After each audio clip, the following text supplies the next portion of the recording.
ಚಿತ್ರದುರ್ಗದ ರೇಣುಕಾಸ್ವಾಮಿ ಹತ್ಯೆಯ ವಿಚಾರಕ್ಕೆ ಸಂಬಂಧಪಟ್ಟಂತೆ ಆರೋಪಿ ದರ್ಶನ್ ಅವರಿಗೆ ಬೆನ್ನು ನೋವು ಬಾಧಿಸಿತ್ತು. ಅದೇ ವಿಚಾರಕ್ಕೆ ಮಧ್ಯಂತರ ಜಾಮೀನು ಸಿಕ್ಕಿತ್ತು. ಮಧ್ಯಂತರ ಜಾಮೀನು ಮುಗಿದ್ರೂ ಕೂಡ ಅವರು ಸರ್ಜರಿಗೆ ಒಳಗಾಗಿರಲಿಲ್ಲ. ಯಾವಾಗ ಸರ್ಜರಿಗೆ ಒಳಗಾಗ್ತಾರೆ ಅಂಥೇಳಿ ಮೊನ್ನೆ ಅವರ ಪರ ವಕೀಲರಾದಂತಹ ಸಿ ವಿ ನಾಗೇಶ್ ಅವರು ಕೋರ್ಟ್ಗೆ ಮಾಹಿತಿಯನ್ನು ಕೊಟ್ಟಿದ್ದರು. ಆದರೂ ಕೂಡ ಅದು ಯಾಕೋ ವೈದ್ಯರು ಕೋರ್ಟ್ಗೆ ಮಾಹಿತಿ ನೀಡಿದಂತೆ ಡಿಸೆಂಬರ್ 11 ಅಂದರೆ ನಿನ್ನೆ ದರ್ಶನ್ಗೆ ಯಾವುದೇ ರೀತಿಯ ಸರ್ಜರಿ ನಡೆದಿಲ್ಲ ಅನ್ನೋದು ಗೊತ್ತಾಗ್ತಾ ಇದೆ. ದರ್ಶನ್ ಆರೋಗ್ಯದಲ್ಲಿ ಏರುಪೇರಾಗಿದೆ.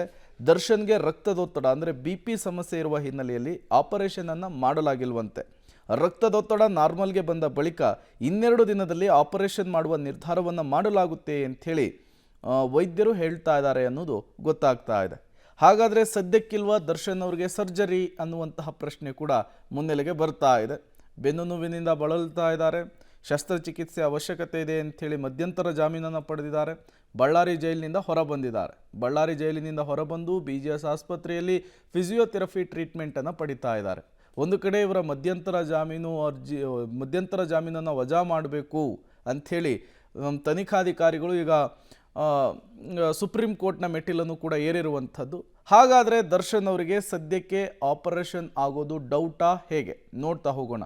ಡಿಸೆಂಬರ್ 11ಕ್ಕೆ ಸರ್ಜರಿ ಅಂಥೇಳಿ ಕೋರ್ಟ್ಗೆ ಮಾಹಿತಿಯನ್ನು ಕೊಟ್ಟಿದ್ದರು. ಮೊನ್ನೆ ವಾದ ಮಾಡುವಂತಹ ಸಂದರ್ಭದಲ್ಲಿ ಸಿ ವಿ ನಾಗೇಶ್ ಅವರು ದರ್ಶನ್ ಪರ ವಕೀಲರಿಂದ ನ್ಯಾಯಾಧೀಶರಿಗೆ ಮಾಹಿತಿ ಕೊಡುವಂತಹ ಕೆಲಸ ಆಗಿತ್ತು. ಹಾಗಾಗಿಯೇ ತಾತ್ಕಾಲಿಕ ರಿಲೀಫ್ ಕೂಡ ಸಿಕ್ಕಿತ್ತು. ಆದರೆ ನಟ ದರ್ಶನ್ಗೆ ನಿನ್ನೆ ಆಪರೇಷನ್ ಆಗಿಲ್ಲ. ಅದಕ್ಕೆ ಕಾರಣಗಳು ಕೂಡ ಇದ್ದಾವೆ. ದರ್ಶನ್ ಆರೋಗ್ಯದಲ್ಲಿ ಸ್ವಲ್ಪ ಏರಿಳಿತ ಆಗ್ತಾ ಇದೆ, ವ್ಯತ್ಯಾಸ ಆಗ್ತಾ ಇದೆ. ಹಾಗಾಗಿಯೇ ಸರ್ಜರಿ ಮಾಡಿಲ್ಲ ಅನ್ನುವಂತಹ ವಿಚಾರ ಗೊತ್ತಾಗ್ತಾ ಇದೆ. ರಕ್ತದೊತ್ತಡ ಅಂದರೆ BPಯ ಸಮಸ್ಯೆ ಇರೋ ಹಿನ್ನೆಲೆಯಲ್ಲಿ ಆಪರೇಷನನ್ನು ಮಾಡಿಲ್ಲ ಅಂಥೇಳಿ ವೈದ್ಯರು ತಿಳಿಸ್ತಾ ಇದ್ದಾರೆ. ದರ್ಶನ್ ಆರೋಗ್ಯ ಸರಿಹೋದ ಬಳಿಕ ಶಸ್ತ್ರಚಿಕಿತ್ಸೆ ಅಥವಾ ಸರ್ಜರಿಯನ್ನು ಮಾಡಲಿಕ್ಕೆ ದರ್ಶನ್ ಅವರಿಗೆ ವೈದ್ಯರು ಮುಂದಾಗ್ತಾರೆ.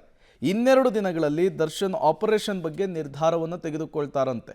ದರ್ಶನ್ ಶಸ್ತ್ರಚಿಕಿತ್ಸೆಯ ಬಗ್ಗೆ ನಿರ್ಧರಿಸಲಿದ್ದಾರೆ. BGSನ ವೈದ್ಯರು BP ಕಂಟ್ರೋಲಿಗೆ ಬಂದ ಮೇಲೇ ನಾವು ಆಪರೇಷನನ್ನು ಮಾಡೋದು ಅಂತ ಹೇಳಿರುವಂಥದ್ದು.